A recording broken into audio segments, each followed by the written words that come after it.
चलेंगे साहब? शक्ल तो शरीफ कराने के लिए अपना है। कितने पैसे लोगे? आप कितने देंगे साहब? बैठो गाड़ी में।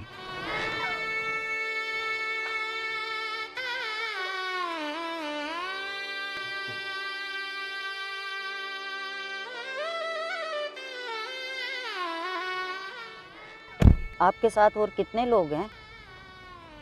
डरो नहीं, मैं अकेला ही हूँ। साहब, आप मुझे सिगरेट से अजियत तो नहीं दोगे ना? बिल्कुल नहीं। आप लोग मेरे साथ कोई जुल्म तो नहीं करोगे ना? आप मुझे चाहे 500 कम दे देना, लेकिन मेरे साथ बुरा नहीं करना प्लीज़। अमूमन ऐसी औरतें तो ये काम रात में करती हैं और आप दिन में ही। क्योंकि मैं नहीं चाहती साहब कि मेरे मोहल्ले में बदनामी हो। सबको यही पता है कि मैं कहीं जॉब करती हूँ।